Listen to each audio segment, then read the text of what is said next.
She's an international acclaimed woman and leader, and I'm so happy. Sister Sabrina, are you with us there? Yes, indeed I am, Brother Mohammed. How are you? I'm good. I don't know if we can see you or not. I'm not pushing it a bit, camera. But we would like to. Oh, there's our Sabrina. Oh, sis, brothers and sisters, make some noise for this queen. I'm telling you, you need to look up this sister's name and understand how powerful this sister is, man, and what this sister's done to bring up strong Black children. And she just said, we need to defend our children, man. Sister, what did you think of that last clip? It's absolutely demonic. One of my children brought it to my attention, but I feel, I'm quite speechless. I've only just got on to the reality of what it's saying. I heard the nonsense about the blood, but I think all the while this is happening, I think we need to go back home. We first need to deal with what's happening in our homes before we can tackle any of this. The reality is there are too many mothers that are suffering, too many children are suffering. We have young boys growing up without fathers. They don't know what it's like to be around men. Their rites of passage is not taking place. That's why I love what you've put together. We lack financial education within our everyday homes. We lack healing. And unless we heal, we can't go forward. Unless we gather, we often think that the enemy is out there, but the enemy is within. You know, if we be honest within our communities, we say things like, look at that one, why is it so black? Why it's so blick? Why is the nose so wide? We judge and scrutinize ourselves, and we need to heal our men. Until our men are able to take their rightful place in the home, we aren't going nowhere. You see, when I became a mother of sons, so my eldest daughter is, I've got a daughter who's the eldest, but parenting a boy was very different from me. He asked me, Mum, I need to know how to make money. And I was thinking, you know, he gets pocket money. And he said, no, I want to know investing. I want to know property. He said, without money, you have no options. And with money, you can empower anybody. So he has, you know, he was the one that inspired me to take things to the next level. Our young men don't know how to trade. Our young men don't know how to create multiple streams of income. And that's what our family message is that actually, how many streams of income are we teaching our children to have? And unless they have multiple streams of income, they are at the mercy of others. They have to go to work when perhaps their auntie died who raised them, and the work person will say to them, well, I don't think I'm going to let you off today. So we are slaves. There's a different type of slavery. And because there's no bars, we don't see it. But we are entrapped because of the lack of empowerment. We don't have empowerment because we have no finances. We can't influence. No, sister, pause. Sister Sabrina, remember, sister was not prepared. Brothers and sisters, if you agree with what the sister's saying, if you're feeling her, and if she's smelled up the platform already, put down smelly. Put down the smelly fire. Sister, I can smell you from where I am right now. You got to understand that, sister. You smell, sister, you smell. If your sister is smelling up your house, please let the sister know how much she smells tonight. Carry on, sister. Carry on. Carry on, sister. God, I wasn't ready for you today. You always make me laugh, Brother Mohammed. But you know, come on, sister. I have so much respect for what you're doing, but I think we just need to be honest. So when I was raising my kids, see, I was on my own. Like, let's just keep it real. Like, I started with, you know, I don't want to. I think a lot of people think you have to have it to start. No, you have to have vision first, and it will always get you there. So one of the things I was very evident of is that the school system, everyone was saying these is a black boy is going to fail. Stop telling our boys that. Stop. Don't do that, because by the words we speak upon them, they will create the vision. They're going to start feeling endangered. They're not in danger, they're empowered. How on earth can my children go where they're going without a father leading them? Their dad would say they're not going to be nothing. And I was thinking to myself, no, that can't be it. That's not my portion. So I feel for mothers, because I had to walk that journey. I had to look into the eyes of my children, knowing I had nothing to give them financially when I started, but all I could do is give them knowledge and books and mentors. And I went out to surround them with the best of the best. We have to learn to speak. We have to learn to ask. You know, the only shame you should have is by not asking. There's no silly question. When we don't ask, we don't expand. Right now, my son, you know, last year they took away GCSEs. They're showing you like how easy it is to pull the rug from underneath your feet. This year they've pulled away GCSEs. Why on earth is the GCSEs your marker? My children have never been subjected to that nonsense. Who do we know? Stop teaching our children to be employees. Teach them how many people do you want to employ. My children work and play, employment, partnerships, JVs, like they're doing partnerships with people that I cannot even begin to list because I don't want to leave anyone out. But I say all of this not to impress you, but to impress upon you. I was a girl that was going to die. I wasn't going to live past 24 hours on 2 occasions. My mum was a teenage mum. Both sides of the family turned their back on my mum because my father was Nigerian. So my West Indian side rejected me, my African side rejected me. That's why my message is very simple. We are doing it to ourselves. In the absence of a village, the wolves are going to feed on us, but they can't feed when there's village. They can't. So I had to be very active. How can I regain a village? My biological village wasn't there. How can I create a spiritual village? It can be done no matter where it is. And now what my children, my son, the youngest one, is the youngest ever STEM ambassador for Brunel University. Oh, say that again. Say that again. My youngest son is the youngest ever STEM ambassador for Brunel University. He's honorary. He was selected by them because of what he was able to do. And I want you to understand, if we don't walk in with the essence of knowing where we're going, we don't have vision, we can't have nothing. When we walk in, first they see a single mother with children. Now I'm married, but I stand here for the married lone parents. I think a woman will understand what I mean, is that when you walk anywhere and you've got 1, 2, 3 children behind you, people have assumptions. But then when they recognize what the children are doing, when they recognize that actually all children can do this, the levels of respect that they show my children and myself is just mind-blowing. But the more important thing is with Brunel, because we walk through the door, my children were able to open the floodgates for 20 families, homeschool families. Never been done in history before. Listen, so don't worry about where you start, just go where you're going. And sister, please, for the people that don't know nothing about Trey Sean and where he's been and what's he been on, just let you know, you've heard about this. This sisters, you don't know this, sister, but the next few weeks you're going to be on the show properly, okay, sister? You didn't know this yet, but I'm telling you straight up and down, okay? Sis, let them know a little bit about your other son, Trey Sean. Yeah, so Trey Sean has a genius around numbers, everything to do with, like, from a very young age, just numbers, sacred geometry, had so much of an interest, and he'd keep pushing. So we applied, a friend of us gave us a leaflet to apply for Child Genius. So he sat papers, they have to do Mensa testing. They went through all these vigorous testings, and we got the call and said he got through to the next round. And then he got through to the final 35 in the whole of the UK. So that's Northern Ireland, you know, England, Scotland and Wales. And we were speechless because I knew he was smart, but I never knew how smart he was. So he made it onto the show, last 20 children. So he's been on Child Genius, recognized as one of the top 20 smartest kids in the whole of the UK, sat papers at Eton Boys College for Boys. And it's just gone from strength to strength. But what I'm saying is that the answers don't lie in the tongues of the ancestors and the elders. The answers lie in each of these children we're birthing. They're already housed the solutions. We have to facilitate and support them to birth it into our community. They know so much more. So everything I've been experiencing is because of my children. And he went on to run bless you. He went on to run a workshop at Arsenal. That was one of his dreams. It's called I'm That Kid, Bridging the Gap Between Fathers and Sons.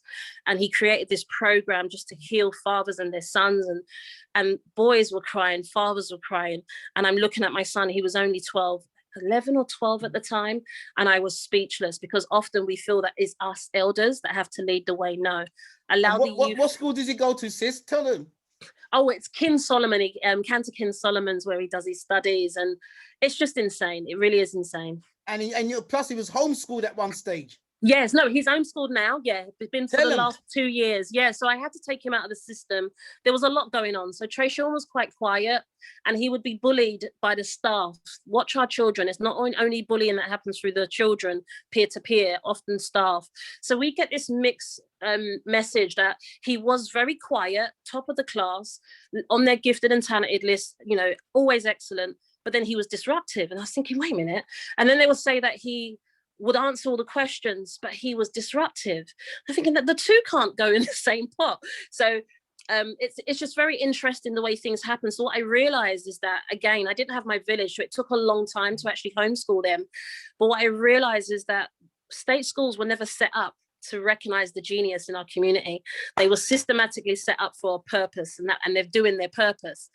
And we have to position our children. So with the way I raise my kids, we don't follow curriculum. We go above and beyond. We don't go from week to week and learning shapes. Sister, don't give them too much. No, brother, no. I'm serious, sister. Brothers and sisters, remember I said to you that in 3 weeks' time, I'm going to be having a special show. This is what the show is going to be about. It's going to be called Blacks and the Education System. Yeah? And I didn't want to use children because I'm talking about education right across the board, from adult right down to the children. Sister's going to be my special, one of the special. Can you imagine this sister on the same show with Cheryl Phoenix? Oh my gosh. Brothers and sisters, in 3 weeks' time, we're going to do a whole show about education. Okay? This sister's going to be, it's Trey Sean, brother, sister, sorry. Let the audience know, how many books has your Trey Sean already written? You're mute, sister. Sorry, I was muted. Yeah, so Trey Sean's authored around 14 books. And No, don't just say it like that. Say it louder. You're making me laugh, stop.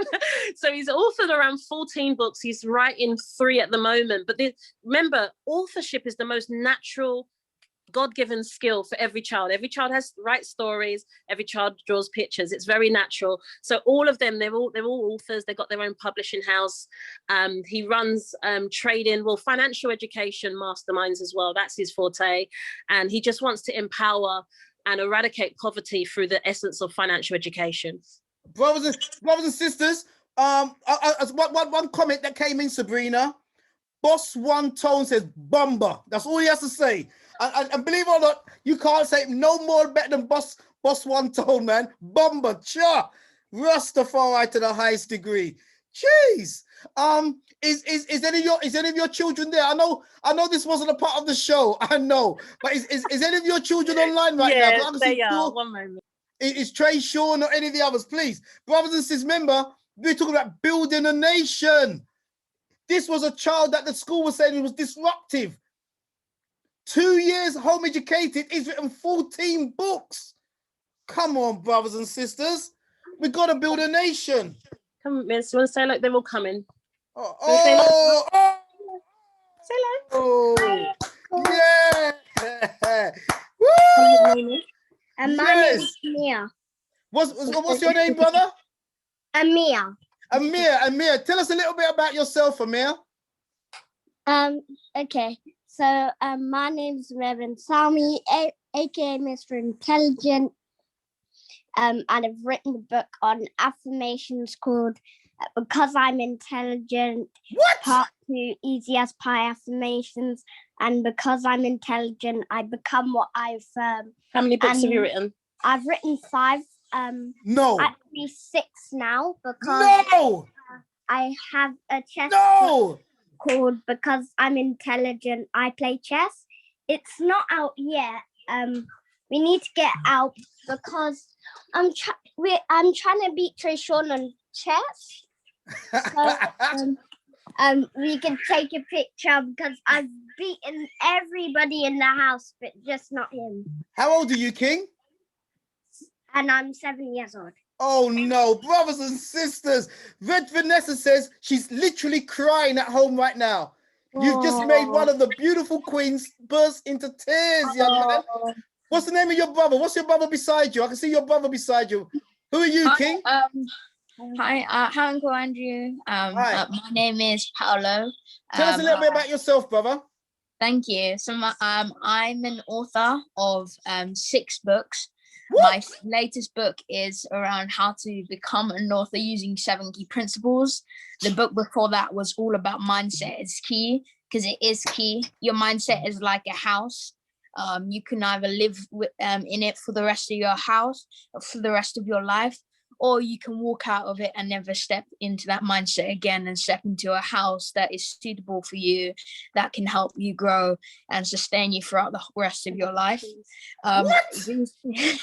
Thank you. Recently, I've planted 10,000 trees in Tanzania. I'm planting 50,000 more with a guy called Ari Rastigar. These are fruit trees, so I'm not only helping to collect carbon and giving oxygen back to communities, but I'm also giving families food as well.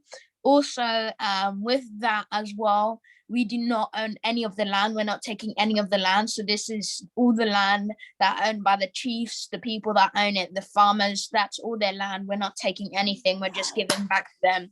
Because what happens in these communities is the government comes to them, asks them, gives them money to cut down these trees to create some, buildings and stuff.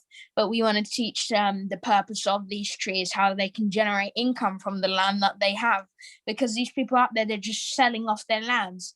And with the company that I'm planting with, I'm planning on making a documentary on not how only the trees are growing, but how the community grows as well.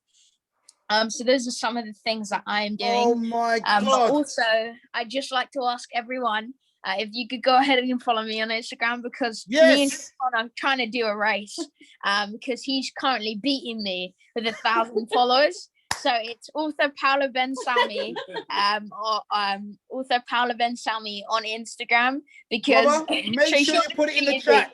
Brother, put it in the chat right now. I want everyone on this platform. We've got over 415 people on the platform. Make sure you go online and follow. I tell you, brothers and sisters, take your socks off right now and wave them in front of the screen, because what can you do? There's nothing more you can. Life is over. Life is over. Trey Sean, come on, brother. Talk to us now, King. This is the brother that was on Child Genius, brothers and sisters. Don't give them too much, brother. How are you doing, King? And what are you doing these days? I'm good, thank you. So recently, me and Paolo, he actually forgot to say, is I've been made consultants for an investment bank called Borg Investment Bank. Saying that's something we've been, we've been exploring that. And I've actually made my trading mastermind group public. So we're currently taking people on board for that. And as Mom said, I'm actually also writing 3 more books, one of which is going to be for startup businesses called Are You the Startup? How to Beat the Odds the T7 Way. And that's basically just going to share tips, going to have people in there who's obviously really big in businesses, saying they have proven tips and techniques that they're going to be sharing with the readers. Brothers and sisters, remember, it was not planned tonight. This is just, the whole family could have been sleeping in their bed. And I could have just woken them up and they're speaking like this. Is that your sister beside you? Hi. Come on, my queen, talk to us. Who are you? What are you doing? Thank you so much, brother, Uncle Andrew. I just want to say a huge thank you. So hi, everyone. I'm Yasmin Ben Salmi. I'm 13 years old. I'm an author, public speaker, and a mentor. I also have a publishing house called The Choice Is Yours Publishing. I just published this new book, which I'm super happy about, which teaches girls about their body and how to, when they hit puberty and they start producing like the different, like the enzymes and the different producers that they do in their body, how to take care of themselves when they basically go through that stage. So my goal is to help to inspire young kids to basically know that they have so many advantages in the world. We did an Instagram live, I believe it was 2 days ago. It's on my Instagram. I can put it in the chat as well, author Yasmin Ben Salmi, where we was talking about how youth of today, leaders of tomorrow. Yeah, so it's a bit about like youth empowerment, providing value and different things like that. Yeah. My God, sister, people, I don't know if you can see the chat room. The chat room is on fire from all over the world, what you lot are doing. Sister, if you had 1 minute to give a message of inspiration to young people, go. Well, my message to young people, especially like for people who've been through like a hard time like I have, because I went through bullying, one thing that I'll tell you is to never give up. Because if we gave up today, if our mom gave up with all the people that weren't nice to her and that didn't show her the love that she needed, then we wouldn't be here today. So one thing that I would say to everybody is to never give up. And you can never choose your beginning, but you do have the power to change your ending. So Robin says, you see all that? I didn't even give her no warning. I didn't tell her what. I just said talk. Just talk. Oh my God, sister, we love you so much. Thank you. Sister, we want all of you. We want all of you on the 20th of April to be on my show. All of you, 20th of April. We're going to get your books down, your websites, your Instagram addresses. We're going to take you across the world. You are the Jacksons right now. You are living the Jacksons right now. So, brothers and sisters, we thank you so much, man. Lick Shot, Pond Babylon, Rice and Peas, Buffalo Soldier, Dreadlock Rasta. You take care. Thank you so much. Brothers and sisters, come on. But that was not planned. That was unscheduled. Unscheduled. Did you feel nation? That is what you call nation building. Oh, wow. What a night. Come on, we're approaching 450 of us soon. Let's get to 450. Get on your phones. Tell people this is the Hidden Truth Show. You don't miss a Hidden Truth Show. Because, brothers and sisters, we're stepping up. Now, Brother Charles Gordon was meant to be on the show tonight. We have to reschedule that because his PA contacted me to say that he's very unwell at the moment, okay? I don't know what virus he's got, but he was unable to do the show tonight. So I really do apologize if you came on specifically to hear Gordon, but you've heard the power of the show. But you know what? I said, you know what? I know some bad people. And I knew there was a sister I could just pick up the phone to who's going to come in like a Dungargan and shoot up the place with knowledge, wisdom, and understanding. I left her last because now she's going to deal with nation building from an economical standpoint and a family standpoint. And I speak of no other than the sister who's been on my show several times. That's how much I love her. That's how much I trust her. Yeah, close eyes. I can just bring this sister on any time. And I speak of no other than Sister Charmaine Simpson, who is the co-founder of the Black History Studies and many other organizations and companies. You cannot get a better sister than this.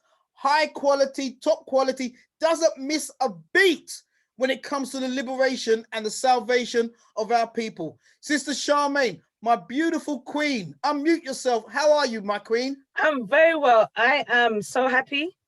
And I don't know why? By the family that we just hear, because that is. Did you hear that? That's the standard. If you want to see that, go and observe Brother Andrew when he's working with Weiler, Westside Young Leaders Academy on a Saturday, because I see that and more. This is the standard that we're coming. Don't be surprised. This is where our young people are dealing with.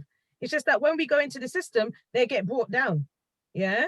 Don't be surprised. This is what our young people are dealing with. I used to be a youth worker for many years. Andrew, Brother Leah Mohammed said it. There's many of our Malcolm X's and our amazing people sitting down in these prison systems, which I get called to go and do Black History events. And I see them in this prison. I've worked with them. So I'm not even surprised because this is the standard that we're working with. A young man looking like a young Michael Jackson. I'm just like, hey. Do you see that?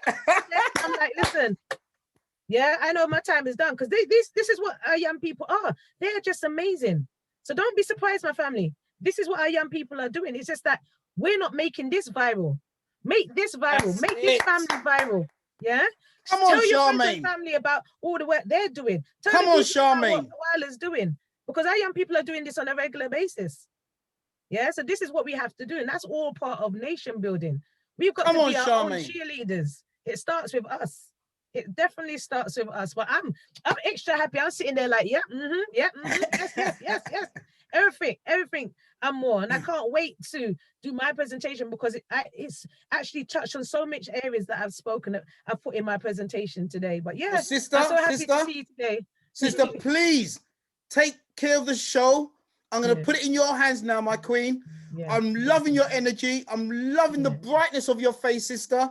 And please, sister, really just show your love, show your energy, show your passion, show your fire in your presentations, queen.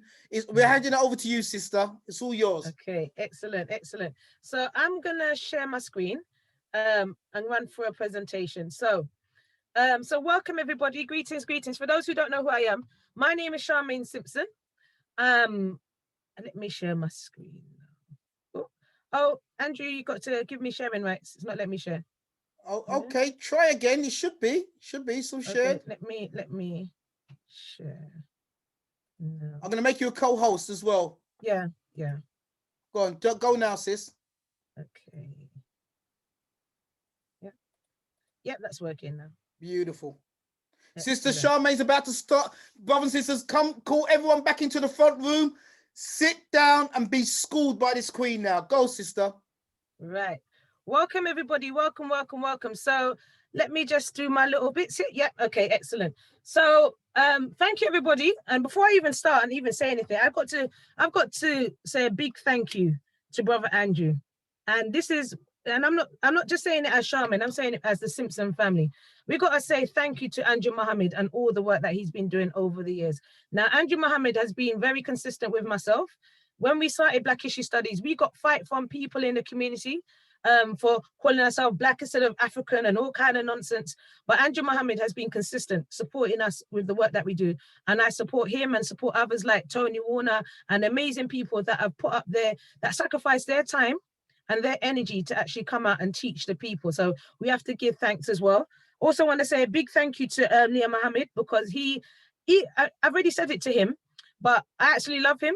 And if it wasn't for the Real McCoy show and watching back the Real McCoy on videos, I don't think I would have ever got my first class degree in economics. So when I was in Hertfordshire, all depressed in my room, I used to watch the Real McCoy and laugh like a hyena and say, you know what, I can do this. And he gave me the inspiration to go ahead and finish my degree. So yes, I have to big him up as well. And Sister Sabrina, hats off to you. You just got to keep doing what you're doing. Yeah. And I hope everybody is taking some powerful lessons from what this super sister said today, okay? And that's one of the things that we have to do in terms of nation building, is showing each other love, yeah? And giving people their flowers while they're here to receive it as well, okay? So, like I said, my name is Charmaine Simpson. Thank you, Andrew, for the introduction. So let me get started. So I run a number of businesses, okay? So I run an organization called Black History Studies, and we are an organization that has been existing for the past 14 years. And we teach Black history and Black studies by any means necessary.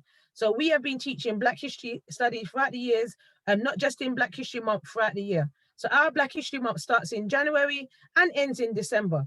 And we don't just teach in the UK, we're now international. We have partners all in Brazil recently with our partners out there, because as you can see at the top in the corner, Marcus Garvey is one of our idols in terms of people that we look up to and get much of inspiration to. And we want to continue the work of Marcus Garvey, because we have no excuse now, because we have Facebook, Twitter, Instagram, Zoom. So there's no reason why we can't be continuing the work of Marcus Garvey in the light today with the technology that we have today, okay? So I'm a type of person that's very action focused. I don't like the long talking. I don't like the long, I like to take action. Yeah, I'm an action person. I don't like going to events and people just talking about it. I want to be about it. Yeah, and I want to practice what I preach and practice what I teach. And this is what I do. So in addition to teaching Black history and learning the history, I also teach financial education as well. Because I recognize from an early age and in my journey in this work, that financial education and Black economic empowerment is a huge area that we need to focus on. And I looked around in our community and saw that this is an area that we need to focus on, because oftentimes we have this mindset that the Black community is poor. No, we have a lot of money, but how do we use our resources? And Sister Sabrina said it, we're not teaching ourselves financial education. And this is what I do. And I do it on a regular basis, teaching the community about financial education. And often people say to me, oh, you can talk, people are not listening. I don't care. I'm going to keep talking and talking until somebody listens. And I know that people do listen and have taken action on the information that we share. So like I said, we are Black History Studies. We are a family-run book business, which I run with my husband of 15 years this year in September. And here's a picture of us as a family in Egypt. So we do a number of different events. So another one of our businesses that we run is Black History Study Tours, where we take groups around the world to actually look at our global history. We're a global African people. We need to go and reach out and make links with our people all over the world. So we do that through our sister company, Black History Study Tours. So I actually have 3 streams of income at the moment. I had 4, but it's gone down to 3 at the moment, okay? So I'm also a passionate personal finance coach and a financial educator. And on a regular basis, I actually sit down with families, helping them to achieve financial well-being by teaching and empowering and inspiring clients to identify their goals, help them to find practical solutions to money challenges, and live the life they want to live. Yeah. And I sat down with a beautiful sister earlier today. While everybody was enjoying the sun, I was inside helping this family and helping this sister put together her finances, because she's got some big plans to go and do some economic projects back in Jamaica. So this is what we can do. Yeah. And there are many of us in the community thinking about on this level. So I've been asked to speak about nation building, group economics and all that good stuff. But the presentation I'm going to deliver today is a shortened version of a presentation that I wrote looking at generational wealth. And this is a key area that we need to be thinking about, generational wealth. Okay. So generation wealth is wealth that is passed down from one generation to another. And it's through the accumulation of assets for the future to provide for financial security. So Sabrina was saying it, we need to be pooling our resources, passing on information, teaching our children to be their own boss, their own leaders, not working for somebody else. And a lot of people have found out in this lockdown that one stream of income is not the way, and that you are one step away from being from poverty. Yeah. So this is one of the reasons why I teach and go out and help families with their finances. Okay. So if you're able to leave something behind for your children or grandchildren, then you're contributing to the growth of generational wealth in your family. And I'm going to talk about how Black families can build and maintain their wealth. Okay. And we spoke about it earlier. Family values. We saw the beautiful family there. Our families need to be the focus. Nation building starts in the home. Yeah. Nation building starts in the homes. We keep looking outward. We got to look inward. What is going on in your house? So Brother Andrew put up the image of little Nas. A lot of people are upset about it, but what are your children doing? Do you just give them the tablet and say, here, go and keep the tablet, leave me alone while I'm watching TV or whatever? What are your children observing? What are they learning? A lot of our parents have given our children mobile phones. There's a wholly pornography, bullying is going on these mobile phones and tablets, but are we watching what our children are doing? Yeah. TV. Are you letting your children watch anything that they want to? Turn off the TV. So we've got to be thinking about what are we exposing to our children? Okay. So by strengthening our families, we can strengthen our communities. And it's very important that we start. So family values are set of beliefs or ideals that imbue each member of the family with knowledge about right and wrong, proper moral decision-making skills, and well-developed social rules. And each family has a culture based on its values. Along with these aforementioned assets, we must pass down unconditional love and respect for family. And we must value our elders and teach our children through our example to honor those who are paid from them as well. And also listen to our children. Like Sister Sabrina said it, we need to speak to our children and listen to them, what they're saying to us. And if we pass down money without family values, the money will only destroy the family, and no divided family can truly claim to be wealthy. And just like companies, brand name built through family's intangible asset and can convey confidence and trust. If done right, the family can open up doors that would normally be closed to others. Yeah. So we need to be thinking about our family values. Also, you need to be thinking about the partner that you're choosing. And I often say to people, you need to choose your partner carefully. Okay. So, for example, when you're looking at finances and financial wealth, yeah, a partner with bad credit can keep you from ever getting a loan. A partner with terrible spending habits can ruin a family's financial security. A partner with substance abuse and addiction can deplete the family's assets. A partner with unhealthy connections to relatives who always need money may drain your assets. And a partner who makes bad financial choices may get you into debt. And I often say to families, especially husbands and wives or partners and girlfriend and boyfriend, these financial decisions should be made together. Ladies, do not leave it down to the man to make all the financial decisions in your household, or you will be found in a situation where a lot of sisters that I sit down with in the community are suffering with financial abuse, where they're controlled by their finances, controlled by their partner using financial resources.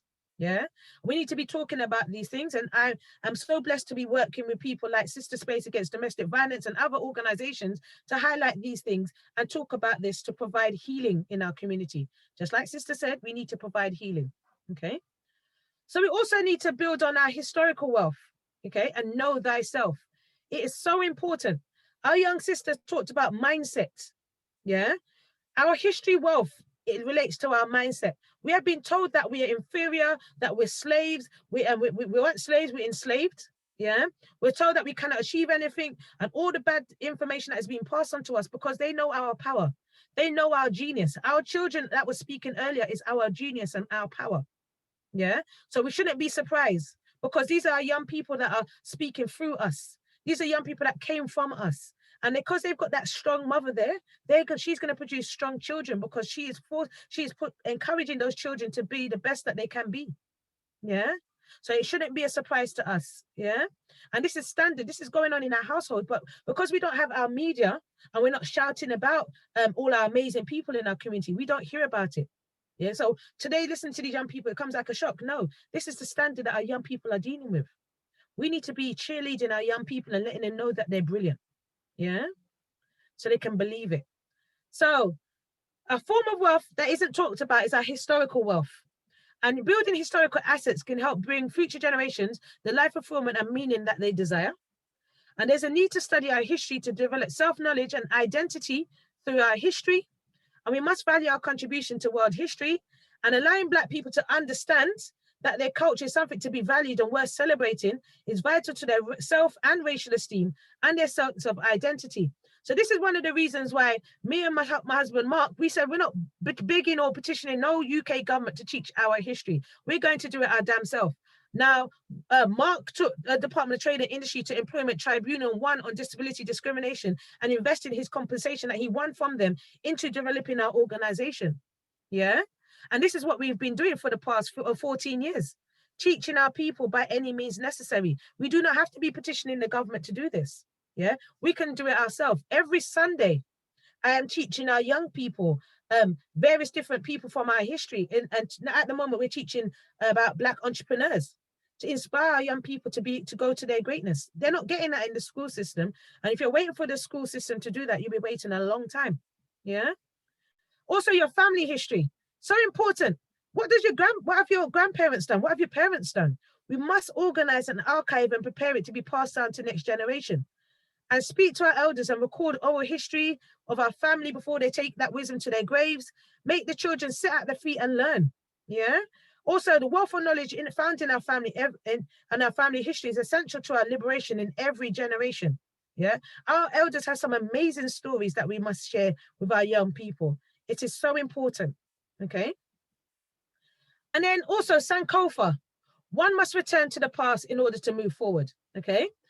And the Sankofa symbol is portrayed visually, symbolically, using two images, and is a Dinka symbol shown as a mythical bird that has his head turned back, and a valuable egg, which is the future, within its mouth, and its legs firmly facing forward as it flies in a stylized way. Okay, we need to be talking about the importance of learning of our past. Okay, and it comes from the Akan tribe in Ghana, and it means that it is not to be to fetch what it was at risk of being left behind. So looking back to go forward, learning from our history, okay, and taking a lesson of our past to bring into our future. Now, Black history is the missing pages of world history. And I say to this people all the time, we need to be learning this. And people say, oh, history, oh, it's in the past, we shouldn't learn about it. No, we have to learn these images, learn the information from the past to take into our future. Yeah. And at the same time, we plant the seed for the future generations that come after us. Okay. So we're talking about nation building. Now, oftentimes, because we haven't been taught what we've done in the past, we don't have any examples of what we can look back of, what amazing work that we've done in the future. Charmaine, please, look, brothers and sisters, do you believe that Charmaine is on this platform tonight based on divine intervention?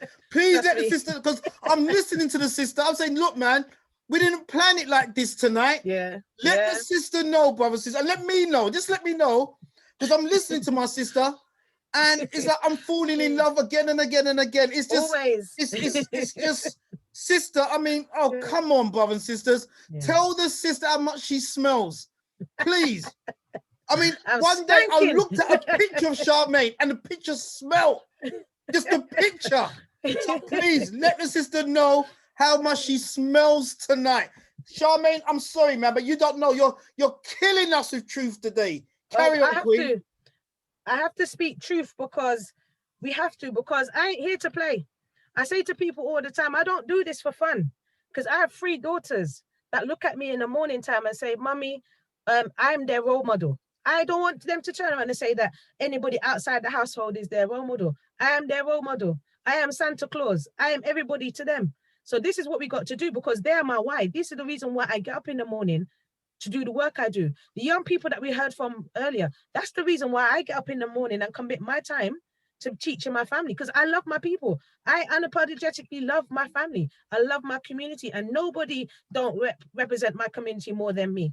Yeah, I absolutely love it, and I'm committed to teaching and sharing my knowledge that I've gained over the years with my family. And I see everybody on this webinar as my family. Yeah, and this is so important that we do that.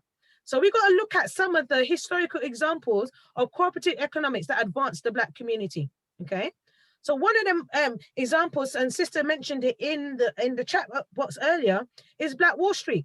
Now, often people talk about Tulsa, Oklahoma, but there have been many Black Wall Streets. If you look at an American example, there have been many.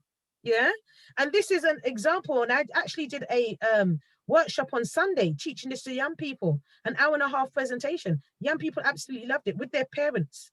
So I'm not just teaching the young people, I'm teaching the parents as well. It's not about just putting your children in front of the Zoom and go off and go and do your business. No, sit with your young people and learn together. Okay, because we can inspire our young people to go to greatness. Okay, so you can see Black Wall Street, yeah, had all of this 600 businesses. Remember, these are formerly enslaved African people that some of them walked to Oklahoma to seek out riches. Yeah. Now, when some people do, there are people that do all events that are living in Brixton and can't even come to Tottenham because they think that Tottenham is too far. But our ancestors walked and trod from one state to the next state to come and develop themselves. Yeah. So we got to learn about these people and keep their memory alive by being inspired by them. Okay. So Greenwood in Tulsa, Oklahoma was one of the most successful and wealthiest African-American communities in the United States during the early 20th century, popularly known as America's Black Wall Street until the Tulsa race riot of 1921, where Greenwood was bombed from the air and burned to the ground by envious white people. Yeah, racism. Yeah, KKK, the Ku Klux Klan, burned them down. Yeah. And the riot was one of the most devastating race riots in history, as well as the worst terrorist attacks on American soil. And it shows a thriving Greenwood community. And because of their jealousy, yeah, because you had former enslaved African people in Black Wall Street in big mansions, houses, owning airplanes. And because of their people's racism and bad mind, they said, you know what, we can't have that. These people are inferior to us, so we have to stop that progress and burn it down. Yeah, and there's many examples of that that's happened in our history. But unfortunately, sometimes we can't even blame white people because our own Black people are burning down some of these things ourselves by continuing the nonsense that are being shared to us and repeating the nonsense that we hear. And I've seen it in the chat box and I spoke on it. Yeah, so we got to be talking about and checking ourselves. What are we doing to stop the progress of our own people? Because we got to check our own self-hate, yeah, and the nonsense and the misinformation that we've been taught, and not look at the bigger picture. Because sometimes we are our own block to ourselves, and we got to stop that, yeah. And I don't care if you don't like it; that's your business. But I have to talk these things. Come on, my queen, Charmaine. Have to talk it. Charmaine, yeah? You're killing it, killing it. So, Sister Elaine Buchanan said this platform is like a Black Wall Street. Go on, Elaine. Say it again. Say it loud. This is what I'm saying. People don't understand the brilliance of what you're doing. Yeah, and there's almost 400 people on here, and I know 400 people. If each of those 400 people on here, I know for a fact that if this wasn't free, 400 people wouldn't be on there. Exactly. And I know for a fact that if you ask people to pay £5, you'll probably get about 100 people, if that. And we know this as people that organize events. We know it. People will turn up their nose at paying a little £5, a little £3, a little £10. But our liberation is not going to be free, and our liberation is not going to be government funded. We have to put our hand in our pocket and support the people doing the works. Come on, sister. We have to do it, because all this freeness thing can't work.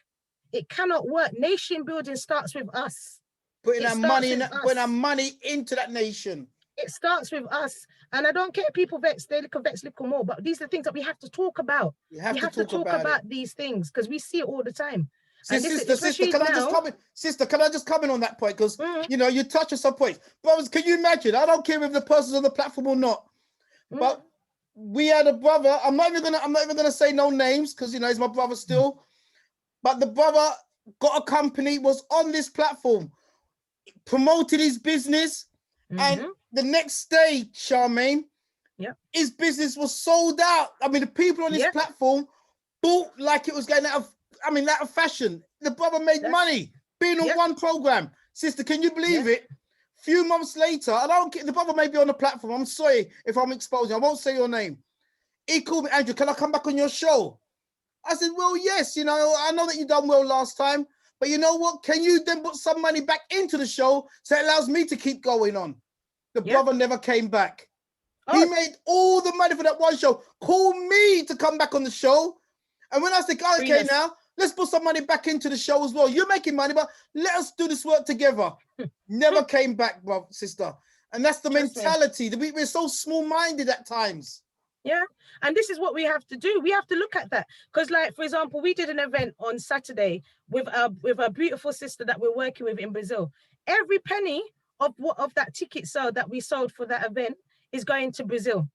Every penny. We're not even taking a pound because I know that pound in Brazil is going to go far. We did another event with that sister, and the money that we got raised from that event went to go and buy color gas so they can go and cook food for people that have not got their livelihood now because coronavirus has mashed up the whole of the tourism industry over there, where there's people that can't even feed themselves. That coronavirus, they can't even afford to feed themselves or get medication because there's no money there. So if Black History Studies can do that, we have no excuse. And then people will say to me, oh, I ain't got no money. Really? Really? So these are the things that we need to do because people will find the money for things. They will find the money for nonsense things, but we need to do it. I'm saying to our people, we need to, because especially now with this lockdown pandemic, a lot of our people are suffering.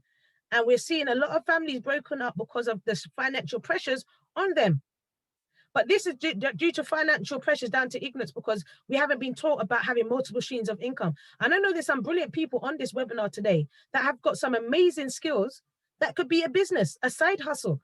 Why don't you do that? You have amazing people like myself, Andrew Mohammed, people like Leah Mohammed that will support you and do the work that you're doing.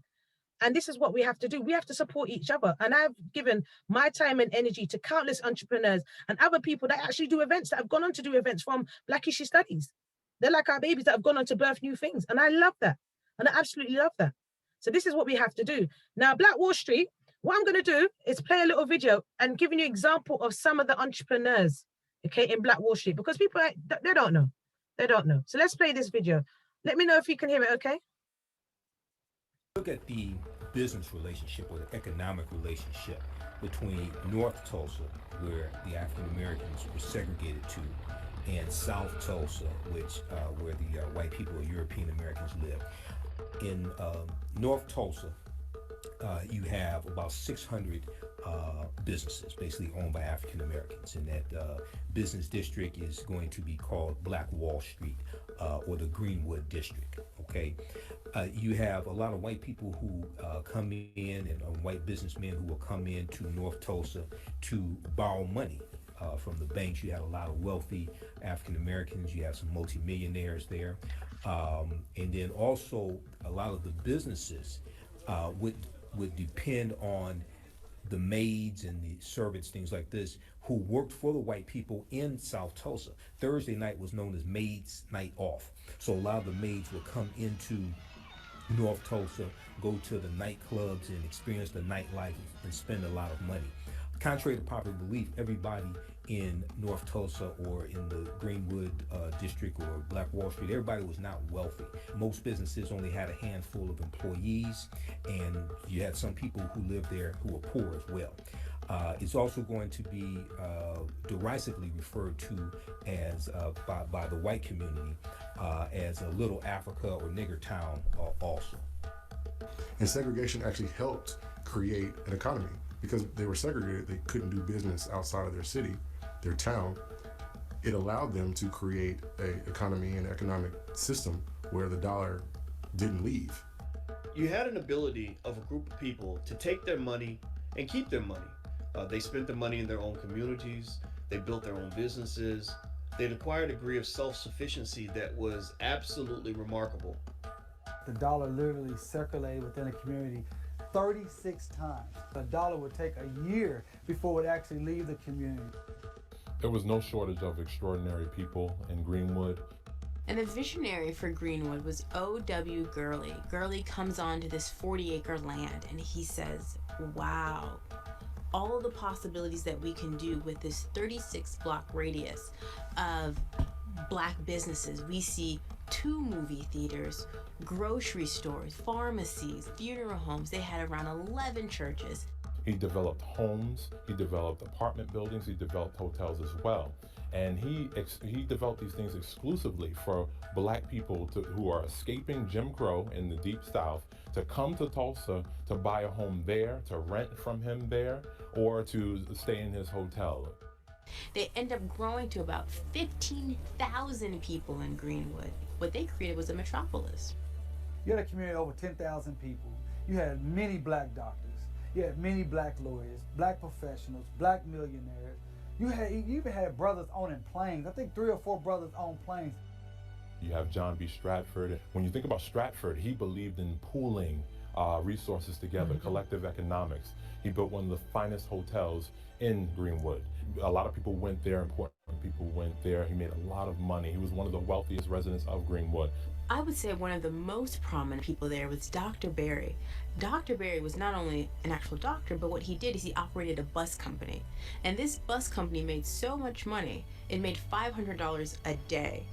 In that time, in 1921, around 1919. But what was amazing about it is if you calculate it in our dollars with inflation, that's about close to $17,000. That's amazing if you made that in a day. And that's what he did. And the bus company operated so well that he eventually sold the company to the city, and they used that as their operational system for the whole city of Tulsa. So that's just a small clip from a film that we launched in this country. So not just teaching Black history through courses and museum tours and different things, we actually teach it via film.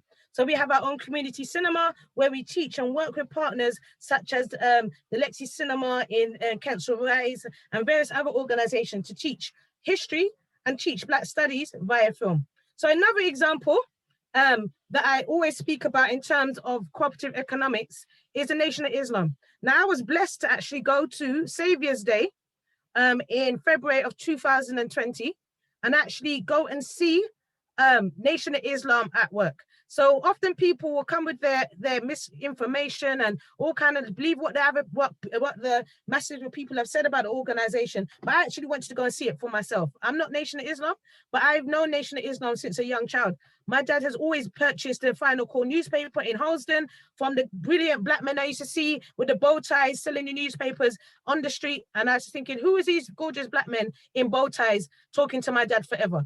And I've always been a fan of Nation Islam because I know what Nation Islam is capable of and what they have done. They've taken the work of Marcus Garvey and combined that with Islam to do what their great works that they're doing. Yeah. And nobody, when I say to people, and people get vexed with me and I don't care, if you're not stepping and doing the works of Nation of Islam and you want to be pointing fingers of what they've done in the past, you need to be very quiet unless you're not creating the same thing. Yeah. And this is what we got to do. So since its founding in 1930, the Nation of Islam has grown into one of the wealthiest and best known organizations in Black America. And the Nation of Islam was founded as the Allah Temple of Islam in 1930s at the height of the Great Depression in Detroit by Wallace D. Fard. And combining Black political nationalism of Marcus Garvey's Universal Negro Improvement Association and the Black religious nationalism of Noble Jew Ali's Moorish Science Temple, the NOI presented a syncretic version of Islam that drew classical Islam, the Black church, and Black nationalism. Okay, and like I said, I was blessed to go to the Nation of Islam, go to their Saviour's Day, and actually got to meet Minister Louis Farrakhan, which is one of the highlights of my life, to be in the presence of this man, in the presence of over 13,000 Nation of Islam of a building that was the size of the O2 times 3, all talking about the things that we're talking about right now, with people from all over the world. Amazing. Yeah, amazing. I do recommend people go and see that for yourself so you can see nation building in action. Okay, so In 1964, Elijah Muhammad introduced a 3-year economic plan, which they still use to this day to help Black people achieve financial independence. Under the leadership of Elijah Muhammad, by the 1970s, the Nation of Islam owned bakeries, barbershops, coffee shops, grocery stores, laundromats, printing plants, retail stores, numerous real estate holdings, and a fleet of tractor trailers, plus farmland in Michigan, Alabama, and Georgia, which I know they still have to this day. In Chicago alone, the Nation of Islam organized 15 different businesses, including Your Supermarket, Shabazz Grocery, Chicago Lamb Packers, Shabazz Bakery, Good Foods, Shabazz Restaurant and Salon Restaurant, Shabazz Barbershop, and a clothing factory. Okay. Their enterprises took on international developments, and they had a fishing agreement with a Peruvian fishing distributor to provide 1 million pounds of whiting fish from that of the South American nation. They used to do soda fish for door to door in Black neighborhoods to Muslims and non-Muslims alike, promoting it as 3 times cheaper than the land-produced meat, easier to digest, unlike catfish. Whitening was not a bottom feeder, which is when they're all about eat to live, which I'll talk about later. In 1974, Minister Abdul Rahman Mohammed of Atlanta estimated that 200,000 pounds of fish were sold in the month of September alone. Okay, I was going to show a video, but I'm going to skip that. And in January of 1973, the NRI gained a controlling interest in the bank, the Guarantee Bank and Trust Company, and he had assets over 10 million and employed more than 500 people by 1975. And I know from going to one of their dinners, they have an archivist. I was Nation of Islam archivist, and I'm like, wow, they're actually making sure that their story is being documented and told in their own way. So similar to what Sister was saying earlier about taking ownership of teaching your children, they had their own schools. And we had a Nation Islam school in England, in London, yeah? But a lot of people don't know this. So, and this was so Nation Islam owned schools expanded to, by 1974, the group had established schools in 47 cities around the United States. And by 1975, the Nation Islam operated hundreds of businesses throughout the United States, which collectively employed over 11,000 people and had a revenue over 30 million per year. And they, estimated at the time of death of Elijah Muhammad, on the 25th of February, 1975, the NOI, his net worth was around total about 80 million. I believe it's much more now, okay? And they had the newspaper. So as part of nation building, you need your communication wing. Marcus Garvey had the same thing as well. He had his own newspaper. Nation of Islam has their own newspaper as well. And Muhammad Speaks was the official newspaper of the NOI between 1960 and 1975. And it used their male members as distribution network, yeah? And they produced lots of newspapers. And by the end of 1969, we know that it had a circulation of about 400,000 copies, okay? Which grew to about 950,000, okay? So they're able to do that as an organization by themselves, yeah? There's a concept that we teach at Black Issue Studies, which is called Qaida, which talks about the importance of having your distribution and your communication arm. Very important, okay? So example, and another way of where we had collective economics is something called Susu or Pardner. And this is a way, it's a microfinance system that a lot of our elders, especially from the Windrush generation, use to pool their resources in order to buy their houses over here, because banks would not lend into Caribbean people. So they had to pool their resources together to actually get the money to purchase houses, get a deposit, get a mortgage, all of these things they had to do and use it to start their businesses, okay? Which was very important. Even people like Dyke and Dryden did that. Dyke and Dryden of the hair and beauty empire were pooling their resources and providing loans to other Caribbean businesses so they could set up, okay? So group economics, this is a concept that I always speak about, especially in my presentations.